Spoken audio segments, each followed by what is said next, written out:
Hi everyone, I'm Shelley and you're watching There's No Place Like Home. I'm back with another Question the Narrative video, and today's topic is the origin of the Lake of Fire. Before I go into the topic, I feel that there's something that needs to be said that might be something good for newer viewers to hear.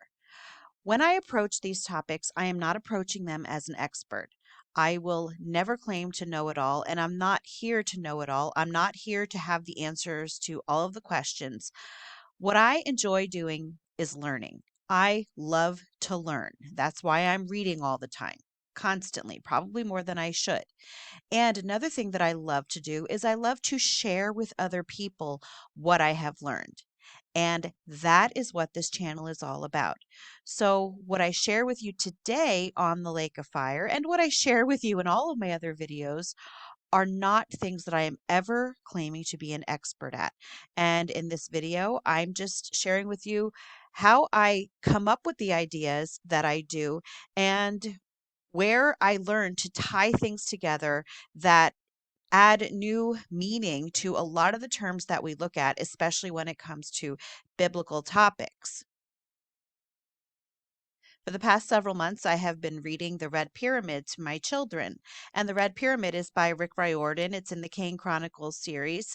And Rick Riordan is the author of the Percy Jackson series, which I'm sure that you know, which is also very interesting in and of itself. But this particular one really caught my attention because at the end of the one chapter and the beginning of another chapter, it mentioned the lake of fire. And that reminded me of something that I had learned from Bob Cruikshank in a Berean Bible Church sermon quite a few months ago. First of all, though, let's just talk about two of the views that people have when it comes to the lake of fire. And I'm sure that most of you have heard of the lake of fire from the Bible, specifically the book of Revelation, and not necessarily from where I'm going to be talking about that it actually originated. So there are two camps. There is one camp that thinks that the lake of fire is going to be a literal lake of fire that opens up one day, and that the beast and the false prophet and the devil and his angels and all of the unbelievers are going to go into this physical lake of fire. And then on the other hand, there are those who believe that the lake of fire, as it is written in Revelation, is symbolic for judgment, specifically the judgment of Jerusalem, in my opinion. But for everyone who thinks that it is symbolic, they don't all agree with that it's only about the judgment of Jerusalem. And I don't even want to say that it's only about the judgment of Jerusalem, but the book of Revelation is specifically about that. That's for another video entirely, though. So when I think of the lake of fire, I'm thinking of it in symbolic terms. Although, if you do think about the fall of Jerusalem in AD 70, it did go up in flames. The temple went up in flames. And so there is certainly that aspect of it. So let's read where you will hear about the lake of fire. And I'm speaking specifically of the term lake of fire. I know that there are different phrases used throughout the Bible that many people will say is also talking about the lake of fire, but I'm going to keep this video condensed to only those phrases that say lake of fire specifically. So in Revelation 20, verses 14 and 15, it says, "Then death and Hades were thrown into the lake of fire. This is the second death, the lake of fire. And if anyone was found whose name was not written in the book of life, he was thrown into the lake of fire." We also hear about it in Revelation 19:20. "But the beast was captured along with the false prophet, who on its behalf had performed signs deceiving those who had the mark of the beast and worshipped its image. Both the beast and the false prophet were thrown alive into the fiery lake of burning sulfur." So this one, at least in this one, doesn't say lake of fire. It says fiery lake of burning sulfur. But considering that it also talks about it in chapter 20, and there were no chapter divisions when the original book of Revelation was written, I think that we can say that this is talking about the same thing. So let's read this passage in question from the Red Pyramid. Ahead of us, the river was on fire, rushing through a steaming stretch of rapids towards what looked like a bubbling volcanic crater. The lake of fire, Bast said. This is where it gets interesting. Then it continues on. I'm skipping one of the paragraphs, but I'm just going to go to the relevant one. It says, the gates of the west, Bast says. Ra's sunboat would pass through and be renewed in the fires of the lake, then pass through to the other side and rise through the gates of the east for a new day. So, two things, first of all, popped to my mind when I read this passage to my children. The first is, again, I remembered something from Bob Cruikshank from Berean Bible Church.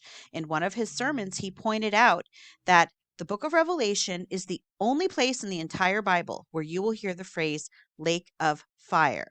And there is only one other place anywhere where you will hear of lake of fire, and that is from Egyptian mythology, specifically the Book of the Dead, which was written in 1500 BC. Another thing that caught my attention was that in the Red Pyramid, the character is saying that the lake of fire is used by the god Ra to renew his boat. So it's used for renewal. And that reminded me of Zechariah 13:8 that says, and in all the land, declares the Lord, 2/3 will be cut off and perish, but a third will be left in it. We'll read verse 9 too. This third I will bring through the fire. I will refine them like silver and test them like gold. They will call on my name and I will answer them. I will say, they are my people, and they will say, the Lord is our God.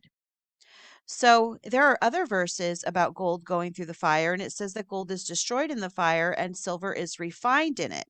And that actually reminded me of an email that I had gotten a while back from someone who likened the lake of fire to being a place of refining, of cleansing. And this was coming from someone with a universalism perspective. And I am not a universalist. I have to point that out.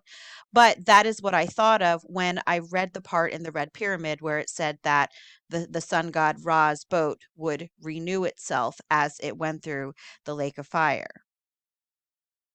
I'm going to share an article with you that I found, not the entire thing, but I will leave a link in the description box. And it also is going to tell us about the lake of fire in Egypt. And then it does go on to the lake of fire in the book of Revelation. I do not believe that this was written by a believer, but it is good. So I'm just going to read this to you. In very old Egyptian stories, the lake of fire was a key part of the soul's trip after death. Think of it like a big courtroom where the souls of dead people were judged by gods like Osiris and Anubis.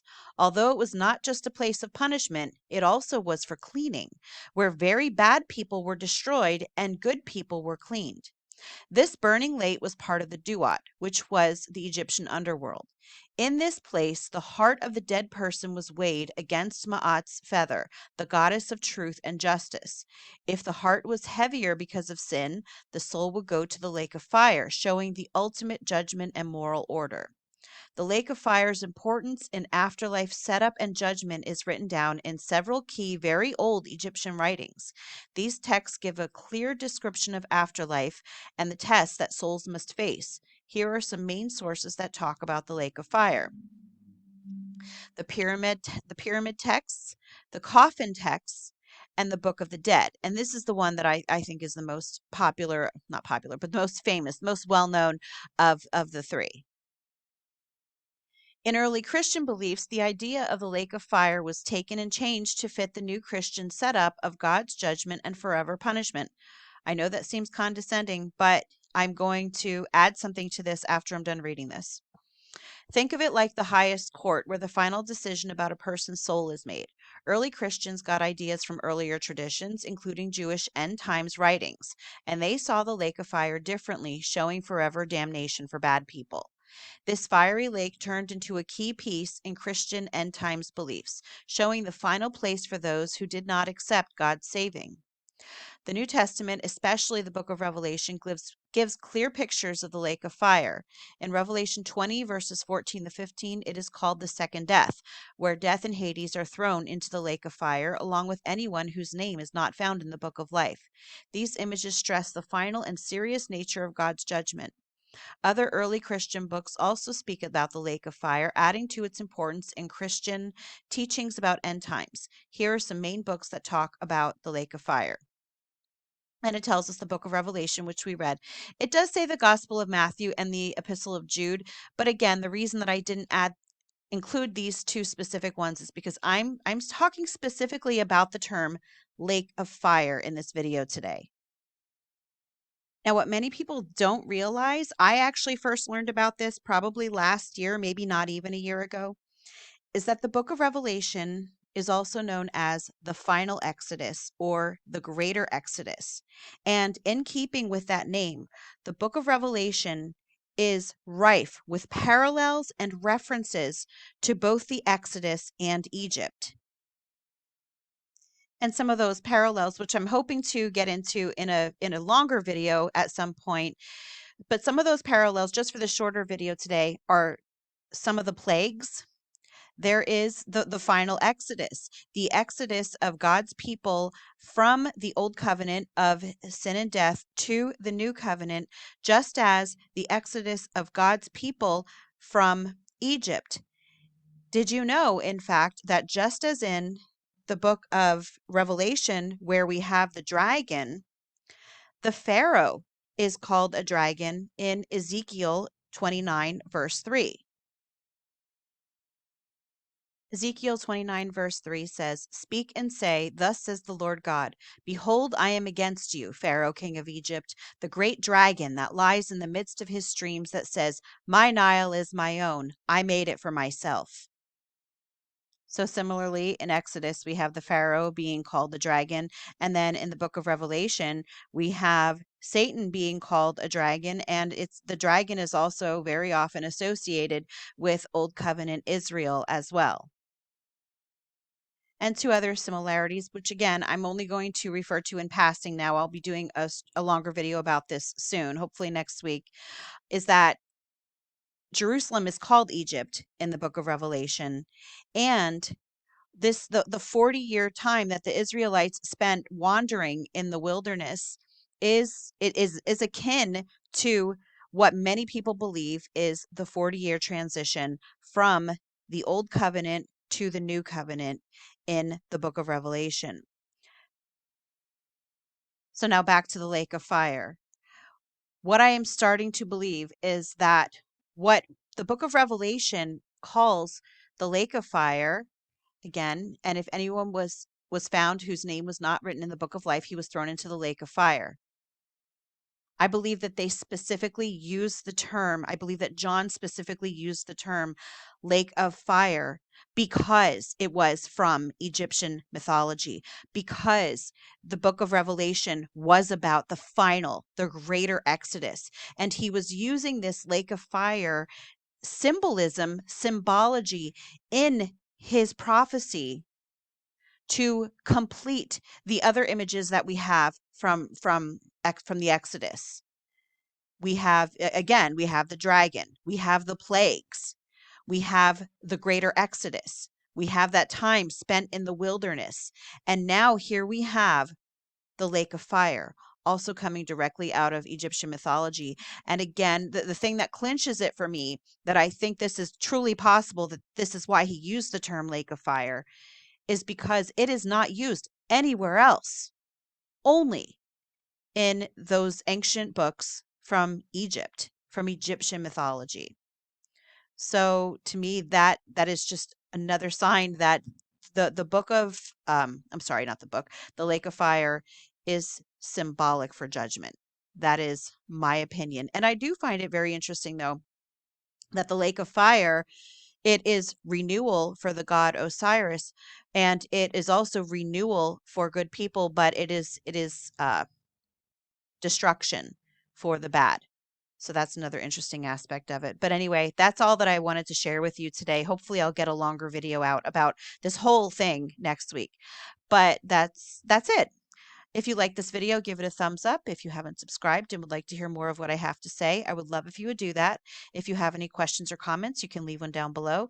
And if you like my work and would like to check out my channel membership, I will leave a link in the description box for that, or you can just click on it right on my channel page. And I hope you have a great day.